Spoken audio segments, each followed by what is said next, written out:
नमस्कार. आवाज महाराष्ट्रामध्ये तुमचं सगळ्यांचं स्वागत. आज आपण चर्चा करणार आहोत नवीन व्हेरिएंट, नवीन विषाणू जो कोविडच्या संदर्भातला समोर येताना दिसतोय, ओमिक्रॉन. त्याच्यामुळे जगभरामध्ये एक वेगळी चर्चा आहे की हा खूप घातक आहे, याच्यापासून अजून कुठल्या पद्धतीने आणि याचा नेमका आरएनए काय आहे तो हे रिसर्च करण्याचं काम वेगाने जगभरातल्या शास्त्रज्ञांकडून सुरू आहे.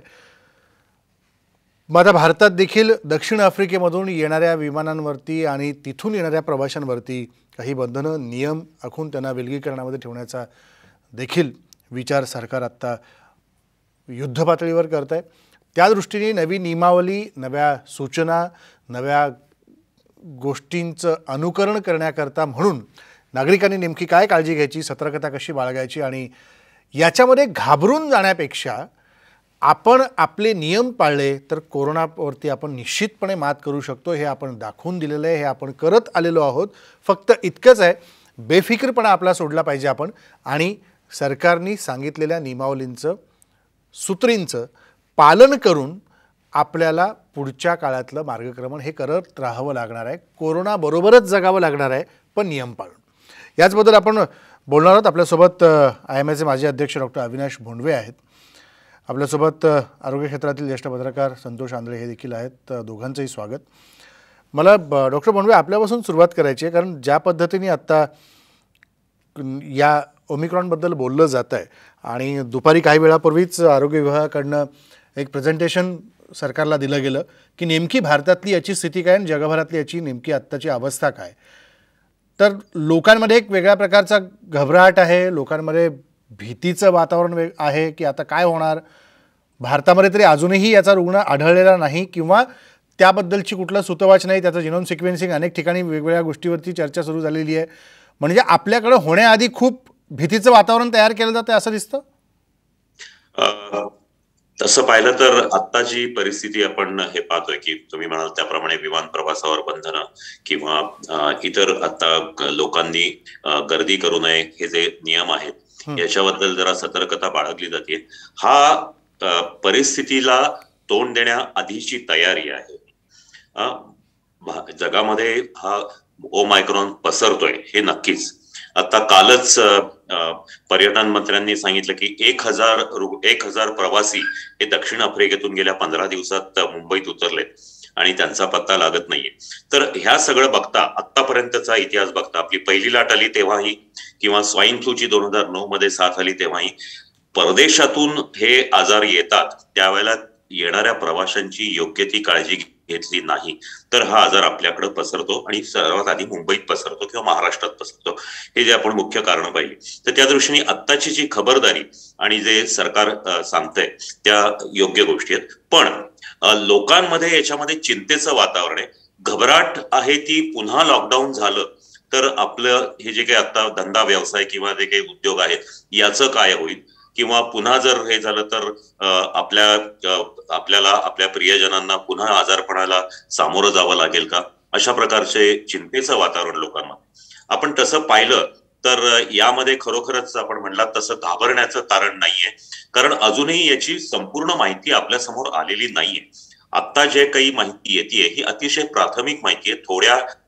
जे काही थोडे रुग्ण सापडले त्यांच्यामधल्या विषाणूंचं परीक्षण करून किंवा चाचण्या करून ज्या काही माहिती मिळाली आहे त्याप्रमाणे हा 30 पेक्षा जास्ती ठिकाणी म्युटेशन झालंय आणि त्याच्यामुळे तो त्रासदायक ठरेल असं लोकांचं मत आहे.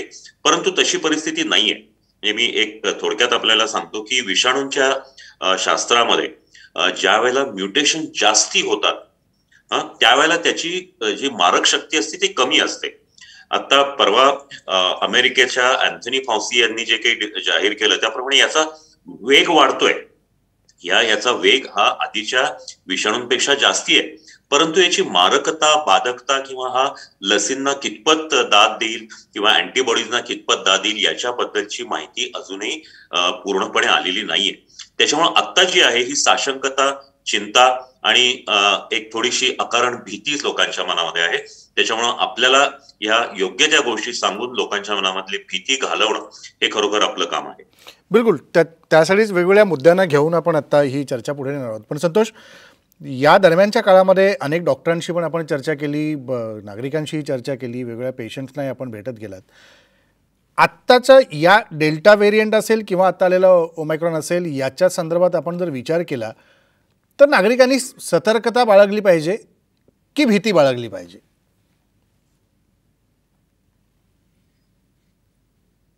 नक्कीच. आता डॉक्टर बोंडवेंनी आपल्याला सांगितलं की कशा पद्धतीने सद्यस्थिती ह्या विषाणूची आहे.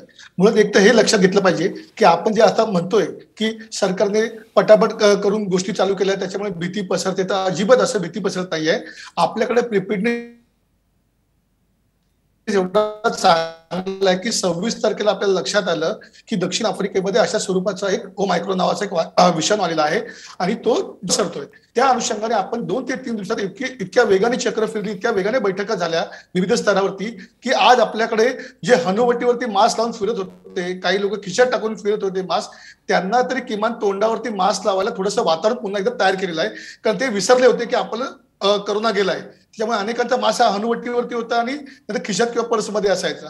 त्यामुळे त्या मास्क घालायची गरज आहे हे ह्या 2-3 दिवसात आपल्या यंत्रणेने जे काही निर्माण केली व्यवस्था त्याच्यामुळे कळलं. दुसरं असं विशेष म्हणजे एक दिलासादायक बाब अशी आहे की आपल्या देशाचे आरोग्य मंत्री आहेत, त्यांनी आज आपल्याकडे माहिती दिलेली आहे लोकसभेमध्ये, राज्यसभेमध्ये आज सेशन चालू आहे की एकही रुग्ण भारतामध्ये सध्या आपल्याकडे आढळलेला नाही, त्याचं कन्फर्मेशन झालेलं नाही.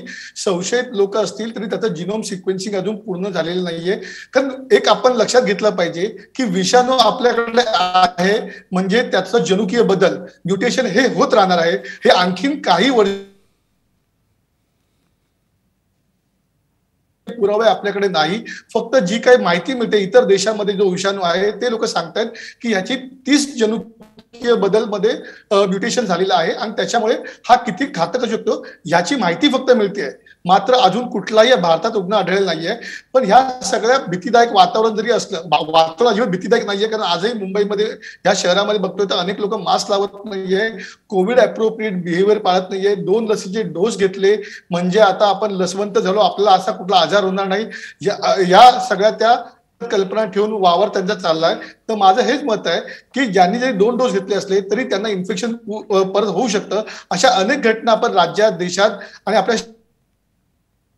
बरोबर म्हणजे काय करायचं होतं तर गर्दीच्या ठिकाणी टाळायची होती. कधीतरी मोठ्या प्रमाणात गर्दी उसळताना बघतोय. तर माझं असं मत आहे लोकांनी घाबरण्यापेक्षा सतर्कता बाळगलीच पाहिजे. कारण ह्या विषाणूबद्दलचे अपडेट आपल्याकडे अजून आलेले नाही.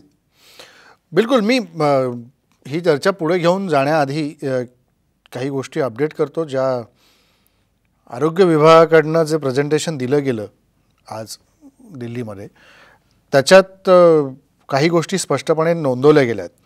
मी काही आकडेवारी इथे समोर ठेवतो जे आपल्या प्रेक्षकांसाठी पण उपयोगाची होईल. ग्लोबल मॅपिंगनुसार या विषाणू संदर्भामध्ये जगभरात किती रुग्ण आहेत या घडीला तारीख त्यांनी समोर दिलेली आहे. ज्या दक्षिण आफ्रिकेमधनं हा वेगाने विषाणू पसरतोय अशी चर्चा जगभर सगळीकडे चालू आहे, त्याच्यानुसार 24 नोव्हेंबरला जी केस दाखल झाली त्याच्यात तारीख दिली आहे आरोग्य विभागाने. 110 दक्षिण आफ्रिकेतले आत्तापर्यंतचे रुग्ण आहेत या ओमायक्रॉन संदर्भातले. त्याच्यानंतर नेदरलँड्समध्ये 26 नोव्हेंबरला 13, हाँगकाँगमध्ये 2, बेल्जियममध्ये 1. हे सगळ्या तारखा 26 आणि 27 नोव्हेंबरच्या आहेत. आज 30 नोव्हेंबर आहे. 3 दिवसापूर्वीची आकडेवारी मी सांगतोय. इस्रायलमध्ये 2, ऑस्ट्रेलियात 5 आणि इंग्लंडमध्ये 3 रुग्ण याचे आढळलेले आहेत. भारतात 0. जसं आता संतोषने अपडेट केलं की काही वेळापूर्वीच आरोग्यमंत्र्यांनी दोन्ही सभागृहात संसदेच्या ही माहिती दिली की भारतामध्ये याच्यातला एकही रुग्ण नाही आहे. आणि ही जर परिस्थिती जगभरातली असेल तर आपण निश्चितपणे काळजी घेतली पाहिजे. यावरती घाबरून जाण्यापेक्षा आपण काळजी घेतली पाहिजे. कारण शेखर मांडेने देखील साम टीव्हीशी बोलताना काही गोष्टी स्पष्टपणे सांगितल्या CSRचे की याच्यात आपल्याला रिसर्च आत्ता सुरू आहे. याच्यातला RNA अजून माहीत नाही, याच्यातला जिनोम सिक्वेन्सिंग माहीत नाही आहे, व्हेरियंट वेगवेगळे येतात. ते जसं आता डॉक्टर बोंडवेंनी सांगितलं की याची मारक क्षमता किती आहे माहीत नाही. पण डॉक्टर शेखर मांडे असं म्हणत होते की जर तुमच्या 2 लशी पूर्ण झालेल्या असतील तर तुमच्यातल्या अँटीबॉडीज वाढतील, पण याच्यातलं इन्फेक्शन जास्त असणार नाही. डॉक्टर बोंडवे काय सांगाल याच्याबद्दल? कारण आत्ता तेच होत आहे की ते अगदी बरोबर आहे. सर्वात प्रथम म्हणजे आता या विषाणूबद्दल जी काही माहिती आहे त्याप्रमाणे लसींचा अजिबात परिणाम होणार नाही असं नाही. साधारणतः 40 ते 50% परिणाम होईल. म्हणजे लस घेतली असेल तर तुम्हाला 50% हा आजार होण्याची शक्यता नाही. पण त्याचबरोबर तुम्हाला जरी ह्या ओमायक्रॉनचं इन्फेक्शन झालं, संसर्ग झाला, तरी सुद्धा लक्षणं जास्ती प्रमाणात असणार नाहीत. साऊथ आफ्रिकेतल्या मेडिकल असोसिएशनच्या अध्यक्षांशी ज्यावेळेला आमचं बोलणं झालं त्यावेळेला त्यांनी सांगितलं की आता तिथं जे रुग्ण आहेत त्यांच्यामध्ये गंभीर पद्धतीचे रुग्ण नाहीत आणि हॉस्पिटलमध्ये ऍडमिट न करता घरच्या घरी बरा करण्यासारखे पेशंट जास्ती आहेत. म्हणजे सांगायचा मुद्दा असा की लस जर घेतली असेल तर तुम्हाला आजार होण्याचा धोका कमी आहे. आणि दुसरी महत्वाची गोष्ट म्हणजे याचे प्रतिबंधक उपाय आहेत, त्याच्यामध्ये पुन्हा मास्क घालणं हाच उपाय आहे, गर्दी टाळणं हाच उपाय आहे, हात स्वच्छ ठेवणं हे त्याच्यामध्ये इन्क्लूड आहे. त्याच्यामुळं आता हे जे प्रतिबंधक उपाय आहेत हे तेच आहेत आणि लस घेणं हा त्यातला सर्वात महत्वाचा भाग ठरेल. आणि आपण जे सांगतोय की सुरुवातीला कोरोना होऊ नये म्हणून आपण लस घेत होतो किंवा लस घ्यायला सांगत होतो, परंतु तुम्हाला आजार तुमच्यामध्ये बळावू नये, करोनामुळे तुम्हाला गंभीर आजार होऊ नये किंवा मृत्यू होऊ नये यासाठी ही लस घ्यायला पाहिजे. त्याच्यामुळे आपल्या इथलं लसीकरण जे आहे त्याकडे जास्ती लक्ष देणं आवश्यक आहे. नाही, अगदी खरं आहे की लसीकरणाकडे जास्त लक्ष देणं गरजेचं आहे. पण याच्यात एक संतोष मुद्दा लसीकरणाच्या बाबतीत जेव्हा आपण घेतो चर्चेला त्यावेळेला जेव्हा मध्ये आकडा आला की 100 कोटी आम्ही पूर्ण केले, पण ते 1 डोस झालेले होते आणि त्याच्यातले 70 कोटी लोक ही डबल डोस झालेली होती. 30 कोटी अजूनही ॲब्स्कॉन्डिंग होते ज्यांचा अजून एकही डोस झालेला नाही आहे. पण हे जे काही बेफिकीरपणे वागणं लोकांचं आहे की नाही आत्तापर्यंत 2 वर्षात आम्हाला काहीच झालं नाही त्यामुळे ह्या लस घेऊन परत काय होणार आहे, हे जे बेफिकिरीचं लोकांचं वागणं आहे याच्याकरता म्हणून लोकांनी काय काळजी घेतली पाहिजे, म्हणजे त्यांच्या या बेफिकीर वागण्यामुळं इतरांना त्याचा किती त्रास होऊ शकतो. की आजही आपल्याकडे पहिला डोस न घेणाऱ्याची जी संख्या आजही लक्षणीय आहे. आपण उगाच हे आकडेवारी सांगतोय, परंतु आजही मुंबई सारख्या शहरामध्ये, महाराष्ट्र राज्यातील ग्रामीण भागामध्ये सुद्धा लोकांनी पहिला डोस घेतले नाही अशी संख्या प्रचंड मोठ्या प्रमाणात आहे. कारण आपण ह्याची अजून माझ्यामध्ये चाचणी केली पाहिजे, लोकांनी माहिती दिली पाहिजे की राज्यात नेमकं लस किती लोकांनी घेतलेली आहे. कारण काय होतंय, ह्या लोकांनी लस न घेतल्यामुळे यांना असं वाटतंय की 70% लोकांनी लस घेतली तर त्यांच्यामध्ये ज्या अँटीबॉडी डेव्हलप होतील त्याच्यामुळे आम्हाला एक स्वतःची नॅचरल इम्युनिटी डेव्हलप होईल की काय असं त्यांना स्वतःला वाटायला लागलेलं आहे. त्याला आपण जे आपण मध्ये म्हणतो इम्युनिटी डेव्हलप होते बाकी 70% लोकांनी लस घेतली तर तशा स्वरूपात न राहता आपल्यामुळे लोकांना आजार होऊ नये, लोकांमुळे आपल्याला आजार होऊ नये या दोन्ही गोष्टींची शक्यता डोक्यात घेऊन हे आपण लस घेतल्या पाहिजे. आजही लसीकरणाला कितीतरी लोकांना अडथळ्यांची शर्यत पार करावी लागते आहे. आज आपण 1 वर्षभराचा लसीकरणाचा कार्यक्रम राबवत आहोत, गेल्या मार्च पासून ते आता आपण डिसेंबरकडे वळाले आहोत. परंतु आजही लसीकरणाकरता काही अडथळे आहेतच हे आपण मान्य करायला पाहिजे. आज आपल्या शहरामध्ये जाणवत नसेल पण ग्रामीण भागांमध्ये आजही मोठ्या प्रमाणावरती वस्ती वाड्यांवरती, पाड्यांवरती ज्या वृद्ध लोक आहेत त्यांच्या लसीकरणाचा महत्वाचा मुद्दा अजूनही तसा पेंडिंग आहे. माझं मत आहे की शासनाने आणि आपल्या महापालिका प्रशासनाने राज्यातील किंवा देशातील संबंध तर लोकांना लस का घ्यायची आहे हे आधी समजून दिलं पाहिजे. लोकांना असं वाटतं की लस घेतलं की तुमचं माझं सगळं मिटलं. आजही मी तुम्हाला सांगतो की लस घेतल्यानंतर अँटीबॉडीज न्यूट्रलाइज होतात. म्हणजे काय होतात, अँटीबॉडी ज्यांनी काही मार्चमध्ये डोस घेतलाय त्यांना आता 4-6 महिने झाले आणि त्या 4-6 महिन्यानंतर त्यांच्यामध्ये अँटीबॉडीचं प्रमाण कमी होतंय का अशा प्रमाणाच्या काही टेस्ट आहेत त्या करून घेतल्या गेलेल्या आहेत आणि त्याच्यामध्ये काही प्रमाणात असं दिसून आलेलं आहे की अँटीबॉडी न्यूट्रलाइज होतात. पण त्याच्यावरती डॉक्टर रमण गंगाधर खेडकर जे आहेत ICMRचे माजी संचालक त्यांनी म्हटलं की आपल्याकडे टी सेल असतात, मेमरी सेल्स आहेत की नाही याच्यावरती आपल्याकडे चर्चा चालू झाली आहे. आरोग्य विभागाचे कर्मचारी आहेत ते म्हणतात की आम्हाला बूस्टर डोसची गरज आहे, तर त्यांना 3रा बूस्टर डोस द्यायचा की मुळात ज्यांना एकही डोस मिळत नाही त्यांच्यावरती लक्ष केंद्रित करायचं ह्या जरा समस्येत आपण आहोत. तर माझं मत आहे आपण की लसीकरणाचा जेवढ्या मोठ्या प्रचार करता येईल त्यासाठी आपण तो केला पाहिजे. विशेष म्हणजे आपल्याकडे फार मोठ्या प्रमाणात लहान मुलांचा वर्ग अजूनही लस मिळाली नाही, त्यांच्या लसीवरती अजून काम चालू आहे, तर त्यांना लस कधी देता येईल याच्यावरती फोकस ठेवला पाहिजे असं माझं मत आहे. बिलकुल की ऍड करू इच्छितो याच्यामध्ये की आपल्या देशामध्ये अगदी केंद्र पातळीवरून आणि राज्य पातळीवरही लसीकरणाबद्दल प्रबोधनाची मोहीम राबवलीच गेली नाही. की लसीकरण निर्धोक आहे हे सुरुवातीपासून सांगितलं गेलं नाही आणि त्यानंतर लसीकरणामुळे आपले काय फायदे होणार आहेत हे आधी सर्वसामान्य लोकांपर्यंत अजूनही पोहोचलेलं नाही. आजही लोक अजूनही चौकशी करतात की मला डायबिटीस आहे, ब्लड प्रेशर आहे, मी अमुक औषध घेतो, मी लस घेतली तर चालेल का? अगदी आज शहरांमध्येही अजिबात लस न घेतलेले लोक मोठ्या प्रमाणात आहेत. त्याच्यामुळे त्यावर संतोषजी म्हणतात त्याप्रमाणे त्यावर आपल्याला खरोखरच प्रबोधनासाठी आणि लसीकरणाचा वेग वाढवण्यावर निश्चितच जास्ती लक्ष द्यावं लागणार. बिलकुल. या मुद्द्याकडे अजून काही गोष्टी घेऊन आपण चर्चा करूया. छोटासा ब्रेक घेतो. ब्रेकनंतर दोघंही पाहुणे आपल्यासोबत असतील आणि आत्ता जी नव्या विषाणू संदर्भातली गोष्ट समोर येते आणि त्याच्याबद्दल काय करायचं, पुढे कसं जायचं, ह्याच्यावर सगळा आरोग्य विभाग, वैद्यकीय क्षेत्र चिंतन करत आहे, रिसर्च करत आहे, संशोधन करत आहे. त्याच्यातले काही मुद्दे असतील आणि आत्ता आरोग्य विभागाने मांडलेल्या प्रेझेंटेशनमधले काही मुद्दे असतील, त्याच्यावर चर्चा करू ब्रेकनंतर.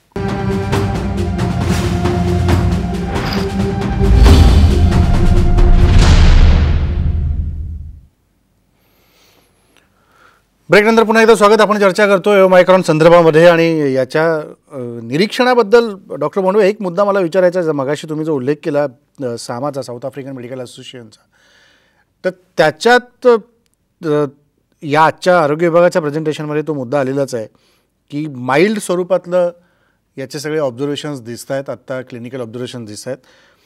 पण सामानी मात्र याबद्दल खेद व्यक्त केला आहे की लगेचच जगभरातल्या देशांनी साऊथ आफ्रिकेमधून येणाऱ्या सगळ्या फ्लाईट्सवरती बंदी घालून टाकली. बरोबर आहे. आपण म्हणता ते अतिशय योग्य सांगितलंय की दक्षिण आफ्रिकेने या ओमायक्रॉनचा ज्याला आला तो बोट्स्वानामधून आला, त्यांच्या शेजारच्या देशामधून. बरोबर. आणि त्यांनी त्याच्यावर प्रचंड संशोधन केलं. म्हणजे अमेरिकेतल्या इम्युनॉलॉजिकल आणि एपिडेमॉलॉजीच्या संस्थेने त्यांचं कौतुक केलं की खूप मोठ्या प्रमाणावर साऊथ आफ्रिकेने काम केलं आणि त्यामध्ये त्यांच्या हे लक्षात आलं की 50% रुग्ण हे कुठलंही लक्षण नसले, म्हणजे लक्षण विरहित आहेत आणि फार थोडे रुग्ण हे लक्षणांचे आहेत की जे घरच्या घरी बरे होऊ शकतात आणि अतिशय कमी म्हणजे 5 ते 10% रुग्णांना हॉस्पिटलची गरज लागेल. हे सगळं केलं त्यांनी आणि जगाला ही माहिती पसरवली की लोकांनी काळजी घ्यावी. पण त्यामुळं साऊथ आफ्रिकेवरच निर्बंध घातले गेले जगभरात, हे खूप वाईट गोष्ट ठरली असं त्यांनी नमूद केलेलं आहे. हे खरं आहे, अति खरं आहे की याच्यामुळं खरं तर लोकांमध्ये जी भीती, डॉक्टर मगाचपासून मी म्हणतोय की दुसऱ्या लाटेमध्ये पण तितकीच भीती होती आणि आत्ता या नव्या विषाणूच्या याच्यामुळं पण लोकांमध्ये एक भीतीचं वातावरण निर्माण झालं आहे. म्हणजे ज्यांचे 2 डोस पूर्ण झालेत तेही घाबरलेत आणि ज्यांचा काहीच झालं नाही तर ते अजूनही घाबरलेले असतील. पण या तुलनेमध्ये जर आपण विचार केला की सरकार 2 पातळीवरती गोष्टी सांगताना दिसत आहे. एकीकडे आपण म्हणतो की काळजी घ्या, नियम पाळा आणि त्या सगळ्या याच्यामध्ये आता येणाऱ्या विषाणू हा जगभरामध्ये घातक आहे असं म्हटलं जातं आहे. WHO त्याच्यावरती अभ्यास करते आहे, रिसर्च सुरू आहे, सगळ्या गोष्टी. आणि दुसरीकडे सरकार म्हणते की नाही 1 डिसेंबरपासून उद्यापासून शाळा मात्र चालू होणार आहेत, ज्या शाळेत जाणाऱ्या मुलांचे एकही डोस पूर्ण नाहीत. म्हणजे आपण ज्या गोष्टी करतोय ह्या किती विरोधाभासाच्या आहेत ह्या सरकारकडनं स्पष्टपणे दिसत आहेत. हे अगदी बरोबर आहे की एका बाजूनी हा आजार पसरण्याचा धोका आहे आणि त्याच्यामुळं काल मुख्यमंत्र्यांनी असं सांगितलं की जर रुग्णसंख्या वाढत गेली तर आम्ही कडक निर्बंध घालू. पण त्याच वेळेला आरोग्यमंत्र्यांनी असं सांगितलं की शाळा 1 डिसेंबर पासून सुरू होणारच. अर्थात हा परस्पर विरोधी निर्णय आहे. त्यांनी असं सांगितलं होतं की ते महाराष्ट्रात अजूनही रुग्ण सापडलेला नाही, तर त्यामुळं हे त्यांनी विधान केलेलं आहे. पण ते माझ्या मते थोडंसं धाडसाचं ठरेल 1 तारखेला शाळा सुरू करणं. आता एक लक्षात घ्या की सर्व पालक वर्ग हा आपल्या मुलांना एक वेळ शाळा बुडल्या, शैक्षणिक वर्षाचं नुकसान झालं तरी चालेल, पण त्यांच्या जीवाला किंवा त्यांच्या आरोग्याला धोका पोहोचल्याचा त्यांना अजिबात खपणार नाही. त्याच्यामुळं शाळा सुरू करणं किंवा हा अतिशय चुकीचा निर्णय ठरेल. जोपर्यंत या आजाराची माहिती येत नाहीये, जोपर्यंत हा कितपत पसरतोय हे आपल्या लक्षात येत नाहीये, तोपर्यंत शाळा सुरू करणं हे चुकीचं ठरेल. त्याच्यामुळं पुणे विभागामध्ये जाहीर झालं की 15 डिसेंबर पर्यंत शाळा सुरू होणार नाही. या पद्धतीचा निर्णय तो घ्यावा लागेल की 15 दिवस ते 1 महिना नंतर जी काही परिस्थिती आहे ते बघून मग त्याप्रमाणे निर्णय घेतला जाईल. या पद्धतीचा निर्णयाची घोषणा सरकारकडून व्हायला हवी, हे निश्चितच. आणखीन एक मी तुम्हाला मगाशी आपलं बोलणं झालं त्यामध्ये सांगू इच्छितो की आपण हे जे म्हणतो की याच्यामध्ये या ओमायक्रॉन मध्ये 30 पेक्षा जास्त उत्परिवर्तन किंवा म्युटेशन झालेली आहे. याचा एक मी मोठ्या मायक्रोबायोलॉजिस्टची आंतरराष्ट्रीय ख्यातीच्या आणि इव्हन आता संतोषजींनी सांगितलं त्याप्रमाणे डॉक्टर रमण गंगाखेडकरांशी याच्याबद्दल विचारपूस केली की मायक्रोबायोलॉजीमध्ये आणि इम्युनॉलॉजीमध्ये असं असतं की जितकी जास्ती म्युटेशन्स होतील तितका त्याची शक्ती कमी होते. त्याच्यामुळे कदाचित या पुढच्या संशोधनातून हेही लक्षात येईल की एका बाजूने याचा वेग वाढतो, एकापासून दुसऱ्याला तो लगेच होतो, परंतु तो आजार गंभीर होणार नाही. हे निश्चित ठरेल, कारण त्याचा फारसं शरीरावर खूप घातक परिणाम होणार नाही. जसं डेल्टाचं होत होतं की मॅक्झिमम माणसांना हे ऑक्सिजन कमी पडत होता किंवा शरीरातले इतर ज्या काही संस्था होत्या त्याच्यावर परिणाम होत होता, हृदयात रक्ताच्या गाठी निर्माणात होत्या. तर अशा प्रकारच्या गोष्टी कदाचित याच्यामध्ये होणार नाही अशी अपेक्षा आहे. त्यामुळं ही जी घबराट आहे ती निश्चितच चुकीची आहे. या बाजूनी आता जे सांगितलं की सतर्कता पाळली पाहिजे, मग मुलांना शाळेत न पाठवणं ही सतर्कता ठरेल. लोकांना तुम्ही प्रतिबंधक नियम पाळा, मास्क वापरा, दुहेरी मास्क वापरा किंवा बाहेर बाजारात गर्दी करू नका, हात स्वच्छ धुवा. तुम्हाला कुठली लक्षणं असतील तर ती लक्षणं असतील तर लगेच औषधं घ्या. टेस्टिंग करा, टेस्टिंग वाढवा असंही सरकारने सांगितलेलं आहे. त्याप्रमाणे तुम्ही जर कोणाच्या कॉन्टॅक्टमध्ये आलात तर कॉन्टॅक्ट ट्रेसिंग हे मोठ्या प्रमाणात व्हायला पाहिजे. तुम्ही कॉन्टॅक्ट ट्रेसिंग मध्ये तुमची जो कोणी पॉझिटिव्ह रुग्ण निघेल संपर्कात तुम्ही असाल तर तुमची तपासणी करून घेतली पाहिजे. या सगळ्या गोष्टींवर आपण जास्ती भर दिला पाहिजे. त्यासाठी घाबरून चालणार नाहीये. लक्षात ठेवा की पहिल्या 2 लाटामध्ये आपण निभावून गेलेलो आहोत आणि तिसरी लाट ही त्याही पेक्षा फार वेगळी नसणार आहे, उलट कमी मारक असणार आहे, हे निश्चित असं एकूण दिसून येत आहे. त्यामुळं ह्या तिसऱ्या लाटेबद्दल किंवा नवीन जर रुग्णसंख्या वाढत गेली तर त्याबद्दल लोकांनी फारसं घाबरून जायचं मुळीच कारण नाही. तुम्ही लस घ्या, प्रतिबंधक नियम पाळा, यापेक्षा वेगळं काहीही करायचं गरज नाही. डॉक्टर, जो मुद्दा तुम्ही आता म्युटेशनच्या बद्दल सांगितला त्याच्यात आरोग्य विभागाच्या प्रेझेंटेशनमधलं एक ऑब्झर्वेशन मी फक्त सांगतो, हे आपल्या प्रेक्षकांना आणि नागरिकांसाठी म्हणून थोडंसं सोपं करून सांगा की त्याच्यात त्यांनी एक मुद्दा दिला आहे. याचं जे व्हर्जन सांगितलं B11529 या म्युटेशनचं व्हेरियंटचं, त्यांनी सांगितलं की हा व्हेरियंट 50 म्युटेशन्स ओव्हरऑल आत्तापर्यंत त्याचे ऑब्झर्वेशन्स केले गेलेले आहेत, जे उत्प्रेरक तुम्ही सांगितलं. आणि त्यांनी सांगितलं including more than 30 on the spike protein alone. आणि याच्यात पुढे त्याच्यात शेवटचा मुद्दा त्यातला असा आहे की कोविड-19 मधलाच हा एक पार्ट आहे. कोविड-19 vaccines and is what the virus uses to unlock access to our bodies cells. म्हणजे जिथे कमतरता तिकडे तो अटॅक करण्याच्या मोडमध्ये असू शकतो, अशी त्याच्यातली एक गोष्ट समोर दिसते. आणि पुढच्या पॉईंटमध्ये ते एक असं म्हणतात की हा जो व्हेरियंट आहे, हा नवीन आलेला variant may not respond to monoclonal antibody. बरोबर आहे. मी याचा आता आणि कॉकटेल ट्रीटमेंटला तो फार काही रिस्पॉन्स देणार नाही असं त्याच्यात मुद्दा नमूद केला गेलेला आहे. म्हणजे नेमकं काय?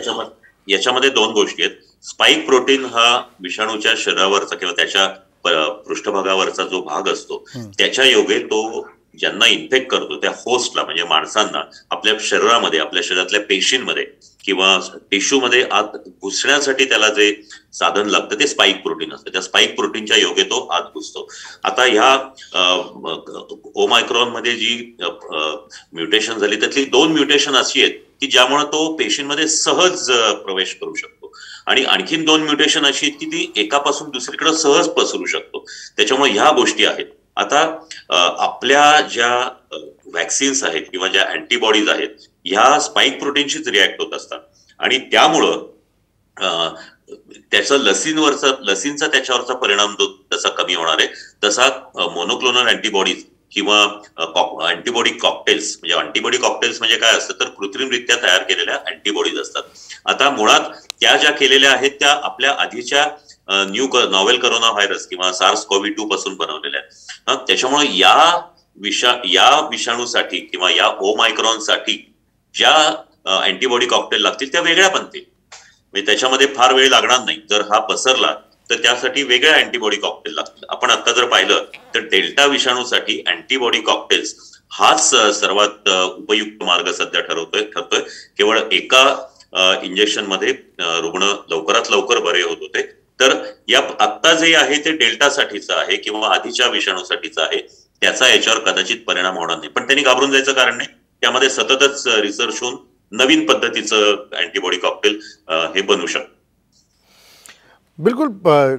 मला संतोष, एक मुद्दा इथे अवेअरनेसच्या बाबतीमध्ये विचारायचा असा आहे की लोकांना याच्याबद्दल, कोरोनाबद्दलच्या गोष्टी, नियम, त्याच्या आलेले अनुभव, औषधं आणि मेडिकल ट्रीटमेंटच्या बाबतीतल्या अनेक गोष्टी माहीत झालेल्या आहेत. पण आता यापुढच्या काळामध्ये कोरोनापासून बचाव करायचा असेल आणि कोरोनासोबत जगायची सवय लावून घ्यायची असेल तर आपण स्वतःमध्ये बदल काय केले पाहिजे?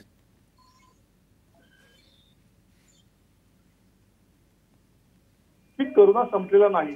आपल्याकडे काय, जी राजकीय जी मंडळी आपल्याकडे आहेत, नेते मंडळी, यांनी खरं तर प्रबोधनाचं काम करणं अपेक्षित होतं. तर ते न करता या करोनाच्यावर विज्ञान दृष्टिकोनातून न बोलता, शास्त्रीय आधारावरती न बोलता केवळ राजकीय फटकेबाजी करायची, आरोप प्रत्यारोप करायचे आणि ह्या सगळ्या प्रक्रियेमध्ये ते त्यांचे अनुयायी असतील किंवा त्यांचे फॉलोअर्स असतील ते सुद्धा म्हणतात करोना गेला, आता तुम्ही कशाला आम्हाला दहशतीखाली राबवताय. आता करोना गेला असं आपण म्हटलं असतं तर आतापर्यंत सगळंच आलबेल झालं असतं ना. या बाकीच्या जगातली लोक काय करतायत याचा आपण कधी अभ्यास करणार आहोत की नाही? तर आपण धडा काय घेणार या करोनाच्या काळामध्ये की करोना अजून गेलेला नाही, प्रतिकार शक्ती तुमची चांगली आहे, तोपर्यंत तुम्हाला इन्फेक्शन होत नाहीये. इन्फेक्शन झालं तर तुम्ही त्याच्यासाठी टेस्टिंग केल्या पाहिजे, टेस्ट करून औषधोपचार घेतली पाहिजे. अति जास्त धोका नकोय म्हणून लस काढले गेलेले आहेत बाजारात, त्या लस घेतल्या पाहिजे. लोकांचा जो गाफीलपणा आहे आणि बिनधास्तपणा झालेला आहे ना की प्रत्येक गोष्टीला ग्रांटेड घ्यायचं, कुठली गोष्ट सिरियसली घ्यायची नाही, त्याच्यामुळे भविष्यातले संभाव्य धोके हे वाढू शकतात आणि आपण अजिबात गाफील राहता कामा नये असं मला वाटतं. नाही, बिलकुल गाफील असता कामा नये. पण याच्यात डॉक्टर बोंडवे, शाळा आणि कॉलेजेसच्या बाबतीतला जर आपण विचार केला तर कॉलेजच्या संदर्भामध्ये काही मुलांचं लसीकरणाचं काम शासनाने हाती घेतलं, काही मुलांचं लसीकरण झालेलं आहे जे कॉलेजला जात आहेत. पण प्रत्यक्षामध्ये लहान मुलं जी 12 वर्षापर्यंत आहेत, 13 वर्षापर्यंत आहेत किंवा 18 वर्षाच्या खालील मुलं आहेत, तर यांच्या लसीकरणासंदर्भात अजूनही वैद्यकशास्त्र काहीच पुढे ठोस मांडत नाही आहे की हो लस दिली पाहिजे, नाही वाट बघितली पाहिजे. दोन्ही गोष्टी समोर येत नाही आहेत. मग अशा संभ्रमावस्थेमध्ये शासन म्हणतं की मुलांना शाळेत पाठवायचं असेल कन्सेंट टू पॅरेंट, जे संमतीपत्र पालकांनी द्यावं, त्यांच्या भरोशावर शाळेत सोडावं, पण शाळा मात्र आम्ही चालू करणार आहोत. म्हणजे हे सतत विरोधाभासाचं. किंवा डॉक्टर्स असं मुळीच सांगणार नाहीत की तुम्ही लस लहान मुलांना देऊ नका. किंबहुना आपल्याकडं जी परवानगी मिळाली आहे ती 2 ते 18 वर्षापर्यंतच्या मुलांसाठी कोवॅक्सिनला आणि दुसऱ्या लसीला 12 ते 18 वर्ष आहे. एक लक्षात घ्या की याचं धोरण सरकारकडून पूर्णपणे फिक्स व्हायला पाहिजे, कारण हे लसीकरणाची संपूर्ण मोहीम केंद्र शासनाकडून चालवली जाते. एक लक्षात घ्या की लहान मूल ही मोठ्या माणसाची छोटी आवृत्ती नसते, हे वैद्यकशास्त्र तर तत्व आहे. त्याच्यामुळं 18 वर्षाच्या मुलाला आणि 2 वर्षाच्या मुलाला एकच लस किंवा एकच डोस देऊन चालणार नाही. त्यांचा तो डोस किती कमी असेल, काय असेल हे ठरेल. युजली हा वजनाप्रमाणे ठरतो. त्यामुळे 2 ते 5चा एक गट, 5 ते 12चा दुसरा गट आणि 13 ते 18चा तिसरा गट, असे 3 गट करायला पाहिजेत. हे सर्वात महत्वाची गोष्ट. दुसरी महत्वाची गोष्ट म्हणजे हे आपण वारंवार नमूद केलेलं आहे की ही सगळी मुलं अज्ञान आहेत.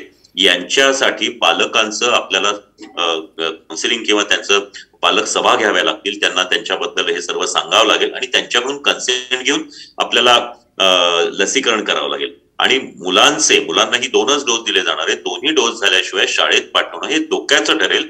त्याच्यामुळे आत्ता जर शाळेत पाठवायचं असेल तर माझ्या मुलाचं लसीकरण झालेलं नाही तरी सुद्धा मी त्याला शाळेत पाठवायला तयार आहे, काही झाले तर माझी जबाबदारी, अशा प्रकारचं संमतीपत्र घ्यावं लागेल की जे कुणीही सुजाण पालक हे देणार नाही. मी म्हटलं त्याप्रमाणे की आपल्या मुलांची तब्येत, त्यांचं आरोग्य, त्यांचा जीव हा पालकांच्या दृष्टीने जास्ती महत्वाचा असतो आणि त्यामुळं ह्या गोष्टींवर आपल्याला निश्चितच लक्ष द्यावं लागेल. आणि त्या पद्धतीचं धोरण जानेवारीमध्ये जाहीर करू असं सरकारने सांगितलं. की खरं तर या दोन्ही लसी ऑक्टोबरमध्येच पूर्ण त्यांना मान्यता मिळालेली आहे. त्याच्या तपासणी, चाचण्याही झालेल्या आहेत. तिसऱ्या टप्प्यातली चाचणी झालेली, पण त्याबद्दलचं धोरण आहे ते अजूनही जाहीर झालेलं नाही. त्यामध्ये तुम्हाला आणखीन एक सांगतो की खूप महत्वाची गोष्ट आहे की मागच्या वेळेला तुम्हाला आठवत असेल तर 4-5 वर्षापूर्वी MR कॅम्पेन म्हणजे मिझल्स रुबेला कॅम्पेन नावाची कॅम्पेन झाली होती की ज्या वेळेला महाराष्ट्रातल्या सर्व शाळातल्या 10 वर्षाखालील मुला मुलींना MR म्हणजे मिझल्स आणि रुबेलाची लस दिली गेली आणि ती खूप महत्वाची होती. आणि त्यावेळेला अनेकदा अशी मुलं बेशुद्ध पडायची किंवा इंजेक्शनच्या भीतीने चक्कर येऊन पडायची आणि त्यानंतर पालकांनी खूप गदारोळ माजवला होता. त्यावेळेला त्यानंतर मग त्यांचं काउन्सिलिंग करायला जावं लागायचं. तर अशी वेळ येऊ नये. जर एखाद्या शाळेतला एखाद दुसरा मुलगा जरी असं चक्कर येऊन पडला, त्याला काही हे झालं, तर संपूर्ण कॅम्पेन मागं जाऊ शकते किंवा बॅकफूटवर जाऊ शकते. त्यासाठी त्या शाळेमध्ये बाकीच्या इतर जर त्याला रिॲक्शन आली तर त्याच पद्धतीची काही गोष्टी तिथे उपलब्ध कराव्या लागतील, अँब्युलन्सेस उभं कराव्या लागतील, जवळपासच्या एखाद्या हॉस्पिटलशी संपर्क करावा लागेल आणि या पद्धतीच्या थोड्याशा म्हणजे आता जे आपली लसीकरण केंद्र आहेत त्यापेक्षा जास्ती अद्ययावत आणि जास्ती या पद्धतीने कार्य करणाऱ्या अशा प्रकारची लसीकरण केंद्र आपल्याला तयार करावी लागेल आणि त्या पद्धतीचं कुठलंच नियोजन अजूनही दिसत नाहीये. तर त्यामुळं ह्या गोष्टी ज्या आहेत या लहान मुलांच्या गोष्टी आता गेल्या महिन्याभरातच या गोष्टींना हात लावायला पाहिजे होता, तरच आपल्याला डिसेंबर जानेवारी मध्ये मुलांना पाठवता आलं असतं.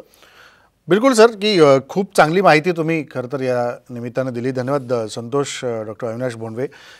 की अजून भारतामध्ये रुग्ण सापडला नाही म्हणजे आपण बेफिकर राहून चालणार नाही, गाफील राहून चालणार नाही, पण सरकारने जे नियम आपल्याला घालून दिलेत त्या नियमांचं जर पालन आपण केलं तर आत्ता सुरू असलेले व्यवहार किमान असेच सुरू राहू शकतात. पण आपण बेफिकीर राहिलो, गाफील राहिलो, मास्क लावला नाही, हात स्वच्छ धुतले नाहीत, गर्दीच्या ठिकाणी जाण्याचं टाळलं नाही, तर मात्र सरकारकडून येणाऱ्या निर्बंधांचा सामना आपल्याला करावा लागू शकतो. त्यामुळं स्वीकारायचं कोणती गोष्ट हे आपल्या हातात आहे. नियम पाळायचे की निर्बंधाचा सामना करायचा हे देखील आपल्या हातात आहे. त्यामुळं सरकारला ते पाऊल उचलायला लावण्यापेक्षा आपण जर नियमावली पाळली, कटाक्षाने काही गोष्टी आपण सांभाळण्याचा प्रयत्न केला तर निश्चितपणे येणाऱ्या या कोरोनाच्या सगळ्या प्रत्येक विषाणूवरती आपण मात करू शकतो.